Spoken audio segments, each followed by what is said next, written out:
İkinci fəsil. Problem nədir? Mənəvi aləminizə baxmaqdan çəkinməyin. Mənim bədənim xəstədir. Ağrıyır, qanaxmalar olur, sızıldayır, sıxılır, əzab çəkir, quruyur və qocalıram. Pis görür və pis eşidirəm. Sizə aid olan başqa hissləri və vəziyyətləri də bu siyahıya aid etmək olar. Mən isə bunların artıq hamısını eşitmişəm. Ətrafımdakı adamlarla münasibət yarada bilmirəm. Ətrafımdakı insanlar məndən daim nəsə tələb edirlər. Nəfəs almağa qoymurlar, rahat buraxmırlar. Çox unutqan və ədalətsizdirlər. Məni dəstəkləmirlər, sevmirlər, qınayırlar. Onları narahat etməyimi istəmirlər. Məni tapdalayıb keçirlər. Heç vaxt mənə qulaq asmırlar və s. Bunlar da mənə artıq tanışdır. Maliyyə vəziyyətim pisdir. Gəlirim yoxdur. Nadir hallarda əlimə pul gəlir. Aldığım pul ehtiyaclarımı heç vaxt ödəmir. Əlimə pul gəlməmiş qısa zamanda xərclənir. Hesabları ödəyə bilmirəm.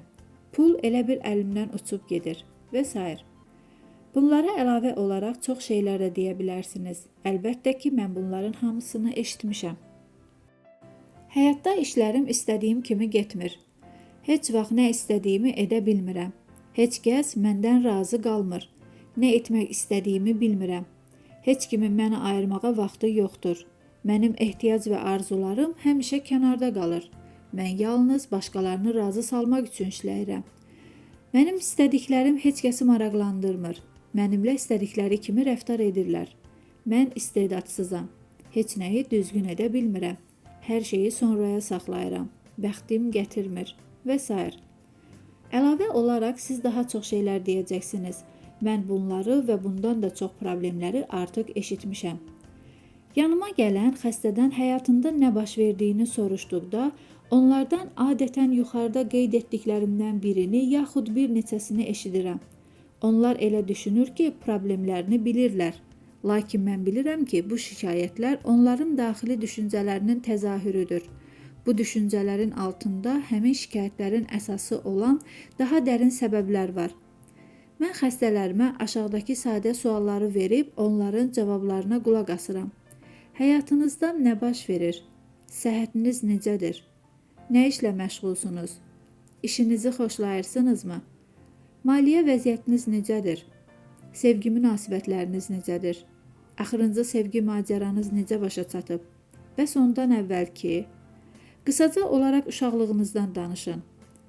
Söhbət zamanı mən xəstələrin bədən hərəkətlərini və üz mimikalarını müşahidə edirəm. Daha çox isə onların dediyi sözlərə diqqətlə qulaq asıram. Fikirlər və sözlər bizim gələcəyimizi müəyyənləşdirir. Dinlədikcə onların müəyyən problemlərini niyə yarandığını asanlıqla başa düşürəm. Sözlər bizim gizli fikirlərimizi ifadə edir. Bəzən onların sözləri ilə təsvir etdikləri hadisə arasında uyğunsuzluq olur. Onda bilirəm ki, bu insan həqiqətən ya nə baş verdiyindən xəbərsizdir, ya da mənə yalan danışır. İkisindən biri başlanğıc nöqtəsidir və bizə haradan başlayacağımızla bağlı istiqamət verir. Növbəti addımda onlara bir kağız qələm verib, mən etməliyəm adlı çalışmanı yazmalarını xahiş edirəm. Onlara bu başlığa dair öz fikirlərini yazmağı tapşırıram. Bu fikri tamamlamaq üçün onlar 5-6 cümlədən ibarət siyahı yazmalıdır. Bəziləri yazmağa başlamağa çətinlik çəkir, bəziləri isə yazıb qurtara bilmir. Sonra onlardan siyahıda yazdıqları hər cümləni mən etməliyəm ifadəsi ilə başlayaraq oxumalarını xahiş edirəm. Hər fikirdən sonra soruşuram. Nə üçün siz bunu etməlisiniz? Onlar maraqlı və səmimi cavab verirlər. Anam dedi ki, mən bunu etməliyəm. Ona görə ki, mən bu işi görməməkdən qorxuram. Ona görə ki, mən ideal olmalıyam. Çünki hər kəs bunu etməlidir. Ona görə ki, mən həddən artıq tənbəl, balaca boy və ya uca boy, kök, arıq, sakit, çirkin və lazımsızam. Bu cavablar göstərir ki, suallarıma cavab verən insanlar öz fikirlərinə inanaraq hərəkətlərini məhdudlaşdırıblar. Mən onların cavablarına heç bir şərh vermirəm. Onlarda yalnız etməliyəm sözünü müzakirə edirəm. Bilirsinizmi, mənə elə gəlir ki, etməliyəm sözü dilimizdə olan ən zərərli sözdür. Hər dəfə bu sözü işlətməyimiz sanki nəyisə səhv etdiyimizi göstərir. Biz ya indi səhv edirik, ya da səhv etmişik və yaxud da edəcəyik. Mən düşünmürəm ki, bizə çoxlu səhvlər lazımdır. Bizim seçim azadlığına ehtiyacımız var. Mən etməliyəm sözünü həmişəlik lüğətdən silmək və onu bacararam sözü ilə əvəz etmək istərdim. Bacararam bizə daha çox seçim verir və biz heç vaxt səhv etmirik. Daha sonra onlardan yazdıqları cümlələri əgər mən həqiqətən istəsəydim, mən bacarardım deməklə yenidən oxumağı xahiş edirəm. Bu cür yanaşma mövzuya tamamilə yeni nəfəs gətirir. Onlar cümlələri oxuduqca onlardan ehtiyatla soruşuram. Bəs niyə istəmədiniz? İndi biz fərqli cavablar alırıq. Mən istəmirəm, mən qorxuram, bilmirəm necə edim. Çünki mən kifayət qədər yaxşı deyiləm və s. İnsanların çox vaxt ilk addımda etmək istəmədiyi bir işə görə illərlə özlərini danlamasının, etmədiklərinə görə özlərini tənqid atəşinə tutmasının şahidi oluruq. Bu çox vaxt kiminsə sən etməlisən dediyi bir ifadə olur. Bunları sadəcə etməli siyahısından çıxartmaq lazımdır. Bu, onlara necə də rahatlıq gətirir. Siz valideynlərin seçimlərini qəbul edən və sən diş həkimi yaxud müəllim olmalısan sözünə görə illərlə sevmədiyi işlə məşğul olan insanlara diqqət yetirin. Bizi qohumlarımızla müqayisə edərək sən də onun kimi daha ağıllı, zəngin, yaradıcı olmalısan deyəndə özümüzün necə də alçaldılmış olduğumuzu hiss edirik. Siz görməli işlər siyahınızdan nəyi məmnuniyyətlə silərdiniz? Bu qısa siyahını nəzərdən keçirdikcə onlar həyatlarına başqa gözlə baxmağa başlayırlar. Etməli olduqlarının çoxunun əslində istəmədikləri işlər olduğunu və bunları başqalarını razı salmaq üçün etdiklərini görürlər. Həmin insanlar bunları çox vaxt ya qorxudan, ya da kifayət qədər yaxşı olmadıqlarını düşündükləri üçün ediblər.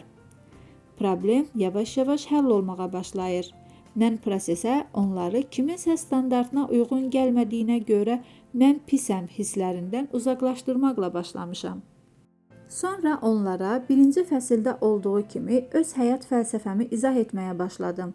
İnanıram ki, həyat çox sadədir. Biz aşımıza nə tökürüksə, o da qaşığımıza çıxır. Kainat bizim düşünmək və inanmaq üçün seçdiyimiz istənilən fikri dəstəkləyir. Uşaqlıqda özümüz və həyat haqqında hisslərimizi bizi əhatə edən böyüklərin reaksiyalarından öyrənmişik. İllər keçir və bu inam həyatımızda öz əksini tapır. Lakin biz yalnız öz fikirlərimizlə məşğuluq və təsir gücü həmişə indiki zamana aiddir. Dəyişikliklər elə bu dəqiqə başlaya bilər. Özünə sevgi. Mən dəfələrlə izah edirəm ki, problemin növündən asılı olmayaraq hər kəs bir məqsədlə çalışıram. Bu da onlara özlərini sevdirməkdir. Sevgi sehirli vasitədir. Özümüzə sevgi həyatımızda möcüzələr yaradır. Mən sevgi dedikdə şöhrətpərəstlikdən, lovğalıqdan və ya təkəbbürlü olmaqdan bəhs etmirəm. Bu sevgi deyil, bu qorxudur. Mən özümüzə olan böyük hörmətdən, bədənimizə və ağlımıza görə minnətdar olmağımızdan danışıram. Məncə sevgi elə yüksək minnətdarlıq hissidir ki, bu hisslə dolu olan qəlb alovlanır. Sevgi müxtəlif istiqamətlərə yönələ bilər. Mən bir çox şeyləri sevə bilirəm. Məsələn, həyatın özünü, mövcudluğumu, gördüyüm gözəllikləri, başqa bir insanı, biliyi, düşünməyi, bədənimi və onun funksiyalarını, heyvanları, quşları, balıqları, hər növ inkişafı, kainatı və onun yaradılmasını və s. Bu siyahıya nəyi əlavə edə bilərsiniz? Gəlin özümüzü sevmədiyimiz hallarda da nəzər salaq. Daim özümüzü danlayır və tənqid edirik. Bədənimizi artıq qida, narkotik və alkoqolla korlayırıq. Sevilmədiyimizə inanmağı üstün tuturuq. Göstərdiyimiz xidmətin qarşılığında layiq olduğumuz haqqı istəməkdən qorxuruq. Xəstəlik və ağrılarımızı özümüz yaradırıq. Bizə fayda verəcək işləri gecikdiririk. Xaos və qarşılıqlığa yaşayırıq. Borc və ağır yüklə həyatımızı çətinləşdiririk. Bizi alçaldan insanlarla münasibət yaradır, dostluq edirik və s. Bəs sizin özünüzü sevmədiyiniz hallar hansılardır? Yaxşı xüsusiyyətlərimizi inkar etməyimiz özümüzü sevməməyimizin bir göstəricisidir. Bir gün eynək taxan bir xəstəmə onda uşaqlıqdan qalan qorxudan azad olmaqda kömək etdi.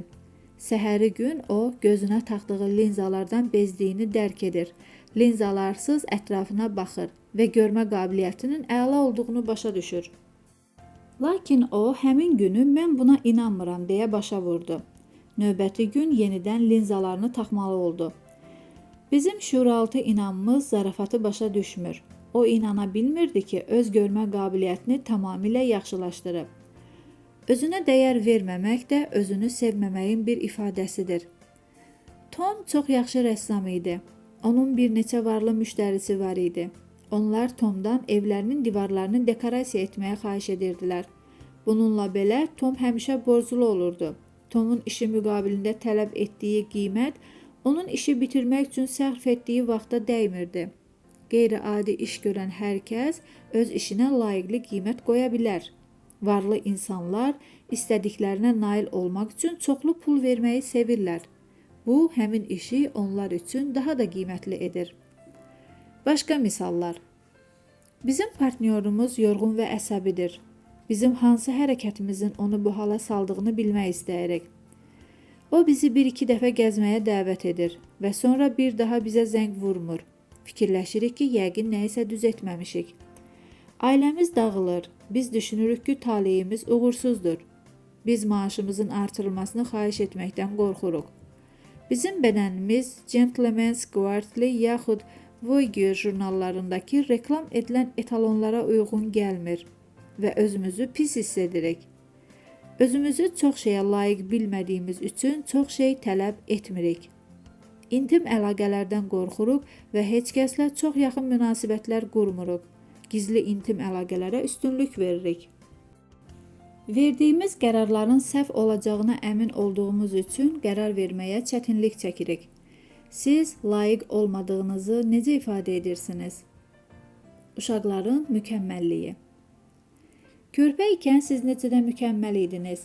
Körpələr mükəmməl olmaq üçün heç nə etmirlər. Onlar artıq mükəmməldir və bunu bildiklərini hərəkətlərində göstərirlər. Onlar kainatın mərkəzi olduqlarını bilirlər. İstədiklərini dilə gətirməkdən çəkinmir və hisslərini sərbəst ifadə edirlər. Uşaq hirslənəndə bundan bütün qonşuların xəbəri olur. Onlar sevinəndə isə ev işıqlanır. Körpələrdə sonsuz sevgi var. Körpələr sevgi görməsələr yaşaya bilməzlər. Biz yaşada olduqca sevgisiz yaşamağı öyrənirik. Körpələr isə buna dözə bilməzlər.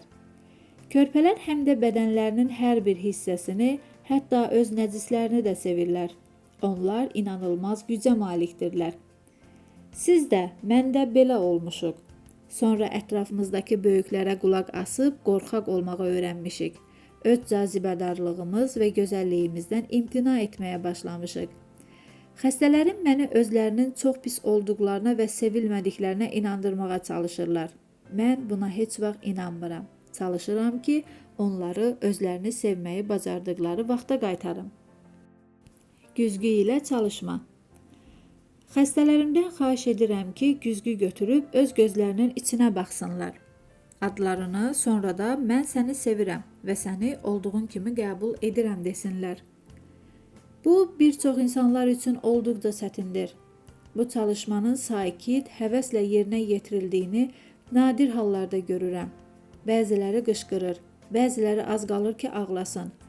Bəziləri qəzəblənir, bəziləri malik olduğu xüsusiyyət və keyfiyyətləri layiqincə qiymətləndirmir. Bəziləri isə təkidlə bildirirlər ki, onlar bu tapşırığı yerinə yetirməyi bacarmırlar. Hətta güzgünü atıb qaçmaq istəyən bir xəstəm də olub. Güzgüdəki əksinə müraciət etmək üçün ona aylarla vaxt lazım gəldi. İllər uzunu mən güzgüyə baxıb özümü tənqid etmişəm. Xoşagəlimli olmaq üçün qaşlarımı düzəltməyimə necə çox vaxt sərf etməyim yadıma düşəndə gülməyim gəlir. Onda mən gözlərimin içinə baxmaqdan qorxurdum. Bu sadə çalışma mənə çox şey göstərir. Bir saatdan da az vaxtda problemin məğzinin nə olduğunu müəyyən edə bilirəm. Biz üzdə olan problemin hər bir detalını aradan qaldırmaq üçün saatlarla vaxt sərf edə bilər və problemi aradan qaldırarıq. Lakin bu problem başqa yerdə özünü bir daha göstərəcək. Problem əslində bizim onu təsəvvür etdiyimiz kimi həqiqi problem deyil. Bir xanım öz zahiri görkəmini, xüsusilə də dişlərini bəyənmirdi. Bir diş həkimindən çıxıb digərinə gedir və hər dəfə də fikirləşirdi ki, həkimlər onun dişlərini lap pis vəziyyətə salırlar. Fikirləşirdi ki, burnunda etdirdiyi plastik əməliyyat uğurlu alınmayıb. Hər bir mütəxəssisin işi bu qadını bir daha özünün çirkin olması fikrinə gətirirdi. Əslində isə onun problemi zahiri görkəmində yox, özünü xarici görkəminin pis olduğuna inandırmasında idi. Başqa bir xanımda ciddi tənəffüs problemi var idi. Onun yanında duranda adam özünü narahat hiss edirdi. O, kilsədə xidmət etməyə hazırlaşırdı. Zahirən o mömin və vicdanlı görünürdü. Lakin kiminsə onun vəzifəsinə yiyələnmək qorxusu bu qadında qəzəb və qısqanclıq fırtınasına səbəb olurdu. Bu gizli fikir və şübhələr onun tənəffüsünə təsir etmişdi. O mülayim davrananda da iyrənc görünürdü. Heç kəs ona təhlükə yaratmırdı. Problem onun özündə idi. Anası bir oğlanı yanıma gətirmişdi. 15 yaşlı bu oğlanda Hodgkin xəstəliyi var idi və cəmi 3 ay ömrü qalmışdı. Anası dəhşət içində olduğu üçün onunla danışmaq çətin idi. Oğlan isə ağıllı və sakit idi. O yaşamaq istəyirdi. Oğlan mənim dediyim hər şeyi, hətta düşüncələrini və danışıq tərzini də dəyişməyə hazır idi. Onun boşanmış valideynləri həmişə mübahisə edirdilər və uşaq isti, rahat evin nə olduğunu bilmirdi. O aktyor olmaq arzusunda idi. Onun şan-şöhrətə və var-dövlətə nail olmaq istəyi, sevinclə yaşamaq hisslərini üstələmişdi.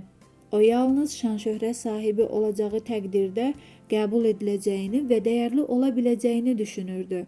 Mən ona özünü sevməyi, özünü olduğu kimi qəbul etməyi öyrətdim. İndi o oğlan böyüyüb və tez-tez Broadway-də çıxış edir. Oğlan özünə dəyər verib həyatdan zövq alandan sonra ona tamaşalarda rol almaq təklifləri gəlməyə başlamışdı. Biz əsas problemimizi unudub, artıq çəkidən qurtulmaq üçün həddən artıq çox enerji sərf edirik. İnsanlar illərlə artıq çəkiyə qarşı mübarizə aparsalar da çəkilərini azalda bilmirlər. Onlar bütün problemlərinin səbəbini köklükdə görürlər. Artıq çəki dərinləşmiş daxili problemlərin təzahürüdür. Məncə artıq çəki qorxu və müdafiəyə olan ehtiyacdır. Qorxanda, özümüzə inanmayanda, yaxud kifayət qədər yaxşı deyilik deyə fikirləşəndə özümüzü müdafiə etmək məqsədi ilə çəkimizi artırırıq. Özümüzü köklüyə görə danlamağımız, özümüzü yediyimiz hər tikəyə görə günahkar hiss etməyimiz, hər dəfə çəkimiz artanda arıqlamaq üçün bütün vasitələrə əl atmağımız sadəcə vaxt itkisidir. Əsas problemi aradan qaldırmağa başlamadığımız halda 20 ildən sonra da həmin vəziyyətdə olacağıq. Biz yalnız özümüzü daha çox qorxutmuş, özümüzə daha az güvənmiş, nəticədə müdafiə üçün çəkimizi daha da artırmışıq. Ona görə də mən artıq çəki və pəhriz məsələləri üzərində dayanmaqdan imtina edirəm. Çünki bu pəhrizlərin heç bir faydası yoxdur. Yeganə faydalı pəhriz şuurumuzu mənfi fikirlərdən təmizləməkdir. Xəstələrimə pəhriz məsələlərini bir kənara qoyub, bir neçə başqa məsələ üzərində işləməyi məsləhət görürəm. Onlar çox vaxt deyirlər ki, özlərini həddən artıq kök, yaxud bir qızın dediyi kimi çox yumru olduqlarına görə sevmirlər. Mən isə izah edirəm ki, onlar özlərini sevmədikləri üçün kökdürlər. Biz özümüzə qayğı və hörmətlə yanaşmağa başlasaq, artıq çəkimizi itirdiyimizin şahidi olarıq. Bəzən xəstələrimə həyatı dəyişməyin necə asan olduğunu izah edəndə mənə acıqlanırlar. Onları başa düşmədiyimi fikirləşirlər. Bir qadın çox hirslənmiş və belə demişdi. Mən bura dissertasiyamı işləməyə kömək etməyiniz üçün gəlmişəm. Özümü sevməyi öyrənməyə yox. Qadının əsas probleminin özünə olan nifrəti və bu nifrətin onun bütün həyatına, o cümlədən də elmi fəaliyyətinə sirayət etməsi açıq-aydın görünürdü. O özünü heç nəyə layiq bilmədiyinə görə heç bir sahədə uğur qazana bilmirdi. O məni dinləyə bilmədi və göz yaşları içində çıxıb getdi. Bir ildən sonra isə həmin problemdən əlavə bir çox digər problemlərlə geri qayıtdı. Bəzi insanlar dəyişməyə hazır deyillər. Mən onları qınamıram. Biz dəyişiklikləri doğru zamanda, doğru məkanda və müəyyən ardıcıllıqla etməyə başlayırıq. Məsələn, mən həyatımdakı dəyişikliklərə 40 yaşımdan sonra başladım. Əsl problem budur. Yanımda bir xəstə var. O kiçicik bir güzgüyə baxır və qanı qaralır. Mən heyranlıqla gülüb deyirəm. Çox yaxşı, indi biz real problemi görürük. İndi yolumuzun üstündə duran əsas problemi həll etməyə başlayacağıq. Mən özünü sevməkdən çox danışır və deyirəm ki, özünü sevmək özünü heç vaxt, heç bir səbəbə görə tənqid etməməkdən başlayır. Onların üzünə baxıb sanki soruşuram. Siz heç özünüzü tənqid etmisinizmi? Onların reaksiyalarından çox şey başa düşürəm. Əlbəttə, həmişə. Əvvəllər olduğu kimi çox yox. Özümü tənqid etməsəm necə dəyişə bilərəm? Heç özünü tənqid etməyən var? Axırıncı suala cavab verirəm. Biz hər kəsdən yox, biz sizdən danışırıq. Siz özünüzü niyə tənqid edirsiniz? Probleminiz nədədir? Onlar danışdıqca siyahı tuturam. Onların dedikləri etməliyəm siyahısına çox bənzəyir. Onlara elə gəlir ki, həddən artıq hündür, qısa, kök, arıq, qara dinməz, qoca, gənc və çirkindilər. Ən gözəl, cazibədar insanlar belə bunu deyir. Yaxud onlar həddən artıq gecikiblər, tələsiblər, tənbəldirlər və s. Fikir verin, onlar üçün hər şey həddən artıqdır. Nəhayət, biz əsas məsələyə gəlirik və onlar deyirlər, mən kifayət qədər yaxşı deyiləm. Əla, axır ki, problemin məğzini tapdıq. Onlar kifayət qədər yaxşı deyillər fikrinə inandıqları üçün özlərini tənqid edirlər. Xəstələr həmişə bu nöqtəyə necə tez gəlib çatdığımıza təəccüblənirlər.